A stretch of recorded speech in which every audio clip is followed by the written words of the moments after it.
আসসালামু আলাইকুম। Welcome back to my channel. Sharmin বলছি বিথি রোজ পেজ থেকে। আজকে একটু অন্যরকম ব্লগ নিয়ে এসেছি। আসলে এটা ব্লগ বলতে গেলে সেরকম কিছু না। আজকে চলে এসেছি আমার শ্বশুর বাড়িতে।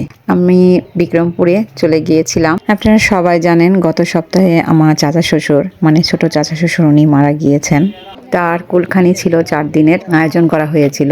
সেখানে উপস্থিত হয়ে গিয়েছিলাম। দুপুরে খাওয়া দাওয়া করার পর বিকেলে বাদাসর পর দোয়া মাহফিলের আয়োজন করা হয়েছে। তো যেহেতু আমি বাড়ির বড় বউ, যার কারণে আমরা সকাল সকালে চলে গিয়েছিলাম। যাওয়ার পর সবাই একসাথে কিছুক্ষণ কথাবার্তা বললাম কাকির সাথে, যেহেতু কাকির মনটা খারাপ। আর আমার চাচাতো ননদ দেবর তারা সবাই মোটামুটি সবারই মন খারাপ। তো সবার সাথে একটু কথা বলে তারপর দুপুরে খাবার আয়োজন করা হয়েছিল। অনেক মানুষ এসেছিল, গ্রামের অনেক লোককে খাওয়ানো হয়েছিল। যারা কবরস্থানে গিয়েছিল তাদেরকেও বলা হয়েছিল। আমার চাচা শ্বশুর অনেক ভালো মনের একজন মানুষ ছিলেন, মানে তার কথা বলে ভাষায় প্রকাশ করা যাবে না। আমার সাথে গত 1 মাস আগে তার নাতনির বিয়ের অনুষ্ঠানে তার সাথে শেষ দেখা হয়েছিল। এরপর পাশে আমার আরেকজন ননদ ছিল, ফুফাতো ননদ। সে আমাদের জোর করে ডেকে নিয়ে গিয়েছিল তার বাসায় চা খাওয়ানোর জন্য। যেহেতু বাদ আসরের সময়টা একটু অনেকক্ষণ লাগবে, যার কারণে ওই সময়টাতে তার বাসায় চলে গেলাম এবং সে আমাদের চা বানিয়ে খাওয়ালো। এবং এই ননদও আমাদের সাথে একসাথে জাপানে ছিল। তারপর আমরা আবার ফিরে এলাম। ফিরে এসে বসে অপেক্ষা করছিলাম আসর নামাজের পরে মৌলবী আসবে, তারপর আমাদের মিলাদ পড়ানো হবে। এই সময়টাতে আমাদের বাড়ির যত মেয়েরা রয়েছে, মানে আমরা বউরা ছিলাম, পাশাপাশি ভাইয়েরা ছিল, মানে আমার দেবরা ছিল, মেয়েরা ছিল, বাচ্চারা ছিল। আর এটা ছিল আমার ছোট দেবর। আর এই 2 দেবর আমরা একসাথে ছিলাম জাপানে। তো তখনকার স্মৃতি অনেক মনে পড়ে। সবাই মিলে একসাথে ছবি তোলা, একটু ভিডিও করা। আসলে সবারই তো মনটা খারাপ, যার কারণে সবার সাথে একটু জাস্ট সময়টাকে একটু আনন্দ করা। যাতে কখন কে থাকে সেটা তো বলা যায় না, জাস্ট সময়টাকে একটুখানি কিছুক্ষণের জন্য যাতে সবার মনটাকে একটু ভালো করে দেওয়া। আর এখানে ছিল ফুফাতো ননাসের হাজবেন্ড, মানে আমাদের দুলা ভাই। তার সাথে আমরা সবাই মজা করছিলাম। ওই যে বললাম, মন তো সবারই খারাপ, সবাই চায় একটুখানি সবাইকে ধরে রেখে আনন্দ করা। আর এখানে ছিল আমার 2 ননদ, মানে চাচাতো 2 ননদ এবং 2 দেবরের বউ। ওনারা 4 ভাই বোন, 2 ভাই 2 বোন। আর এই ছিল আমাদের পুরো ফ্যামিলি, সবাই মিলে একসাথে। জাস্ট ছোট্ট একটা স্মৃতি, কে কখন থাকে, যার কারণে সবাই মিলে একটুখানি জাস্ট ছবির মধ্যে একই ফ্রেমে আটকে থাকা, এই স্মৃতিটাই আসলে থাকবে। তবে মনে একটু দুঃখ রয়ে গেল। চাচা শ্বশুরকে অনেক রিকোয়েস্ট করেছিলাম আমার বাসায় যাওয়ার জন্য, সে আমাকে কথাও দিয়েছিল, কিন্তু এর কথাটা রাখা হলো না। তারপর আমরা সবাই মিলে খুব কথা বলছিলাম। ইনি ছিলেন ননদের হাজবেন্ড। তারপর সবাই মিলে গল্প করছিলাম এবং অপেক্ষা করছিলাম হুজুরের জন্য।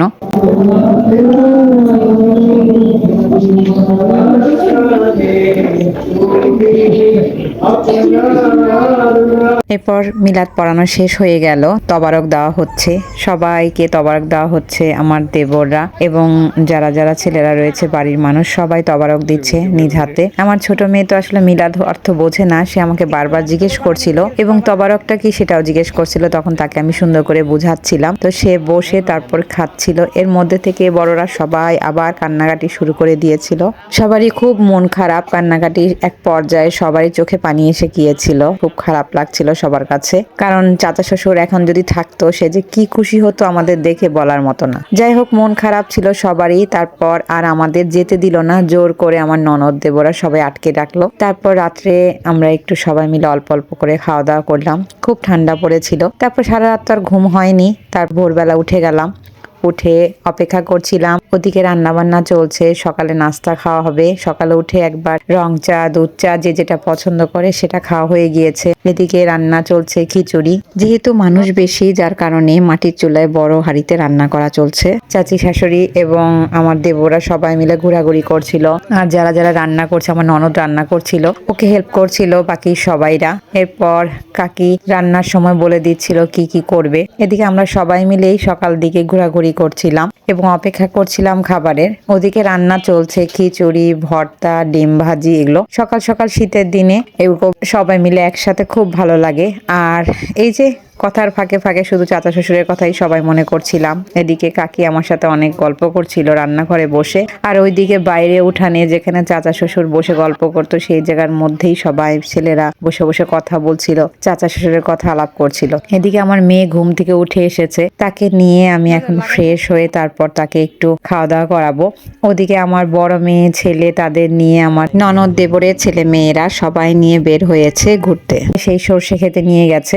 আমরা যেহেতু চলে যাব, থাকবো না, যার কারণে সময় খুব অল্প, এর জন্য আমার ননদ দেবরা সবাই বলছিল যে ওদের নিয়ে একটু ঘুরিয়ে নিয়ে আসো। তো এই ফাঁকে আমি একটু সবাইকে ভিডিও করে রাখছিলাম, আবার কবে আসি ঠিক বলা যায় না। তো যাই হোক, তারপরে আমার ছোট মেয়েটা তো সে মুরগি ধরতে খুবই পছন্দ করে, সে তো সবকিছু বোঝে না, গ্রামের পরিবেশটা অত ভালো জানে না, সে মুরগির পিছনে ছুটছে। আমিও তার সাথে সাথে একটু একটু করে ভিডিও করে নিচ্ছি। এই যে ছোটবেলার স্মৃতিটা যখন বড় হয়ে দেখবে তখন খুব হাসবে। যাই হোক, রাতের বেলা অতটা ঘুম হয়নি, মন খারাপ ছিল সবারই, আর সবাই যেহেতু ক্লান্ত ছিল আমিও সবাইকে ডিস্টার্ব করিনি। তারপর সকাল সকাল ঘুম থেকে উঠে সবার এরকম চলাফেরা, তারপর কথা বলা, আবার কাকির সাথে কিছুক্ষণ কথা বলা, সবকিছু মিলেই একটু সবকিছুর মাঝখানেই একটুখানি মন খারাপ থেকেই যায়। কারণ এই সময়টাতে চাচা শ্বশুর থাকলে সবাইকে নিয়ে আনন্দ গল্প সবকিছুই মানে অন্যরকম থাকতো। তারপর আমরা সবাই মিলে একসাথে খাওয়া দাওয়া করলাম। খাওয়া দাওয়া শেষ করে তারপর আমরা বিকেল বেলা আস্তে ধীরে রওনা দিলাম ঢাকার উদ্দেশ্যে, এবং সবাই আমাদের বিদায় জানানোর জন্য একদম গেট পর্যন্ত এগিয়ে আসে। আমার চাচা শ্বশুরের জন্য অবশ্যই দোয়া করবেন, সে যেন বেহেশত নসিব করেন এবং তার সকল গুনাহ যেন আল্লাহ মাফ করে দেন।